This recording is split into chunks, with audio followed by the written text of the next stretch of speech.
Death from Below, an original aerial decoy setup series presented by Dive Bomb Industries.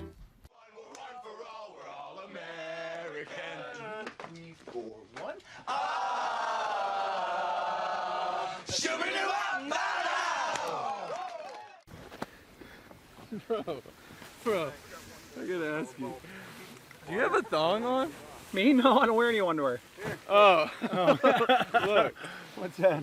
Oh, that's my shirt tucked in. I know you had a good luck thong on, dude. Try to bring the good vibes. Give Graham an interview on that rally thong. Ask him if it's worked. Play that back in slow-mo. Just a little replay of that. It's actually his black shirt tucked in, but the rally thong works, so it might be something. It's a Western Minnesota tradition. Anytime you get burned on a silage field the day before, owner's got to wear a thong.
Alfalfa green field today.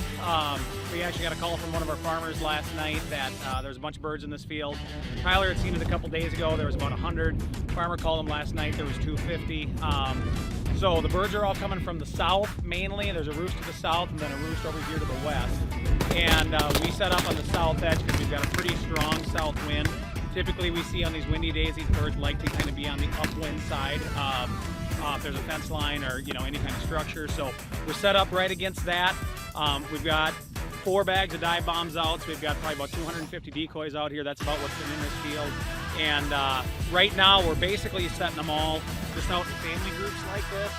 A lot of the groups that you see this time of year are packs of anywhere of like 5 to 25 birds. So we kind of got things spaced out so that what we're trying to figure or envision is that all these birds, here's 5 coming in, 20 coming in, kind of all sitting spaced out from each other. So we call it giving the spread life, spacing things out a little bit and just trying to make it look as natural as possible. As far as the spread today, when it's windy like this, we don't like to stretch things out way long. Because a lot of times what happens is those birds come crawling in and they've got that wind, so they're going to work their way in slowly. It gives them a lot of stuff to look at. It gives you a lot of opportunity for those birds to shortstop you. So what we like to do in a situation like today is spread them out wide on each side of the blind with the towards the downwind. That way when those birds get right on top of us, they're not crawling over 100 yards of decoys to get into the kill hole. And that's what we had today. Those birds, they'd come down, we'd get them on the corners here. The guides, we would just rip. We had 4 guides out here to call and say, just ripping on the calls. We had a couple of flappers out that we have just for flags, just for a little motion, because we didn't want to be flagging at the blind. Those birds would hear those calls, they'd come right around. There's a little water spot out here where there's a couple different times those birds wanted to sit down in that. We got really aggressive with the calling, and once those birds picked back up, it was curtains. It was game over. They slid right down the field. You can see the feathers in the holes here. They literally sat right there and right there. A lot of birds on the ground when we were calling the shot, birds finishing in the hole. It was, as far as birds finishing, it's about as good as it gets when it comes to giant Canada geese.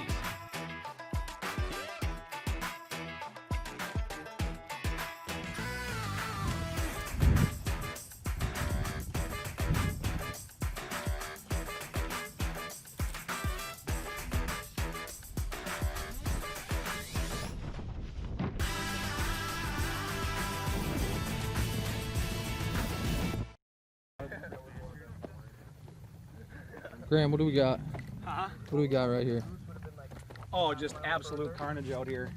Just wads, feathers everywhere. They've all just been finishing right in the hole here, right kind of how we drew it up, and it's been awesome. Quite the crime scene.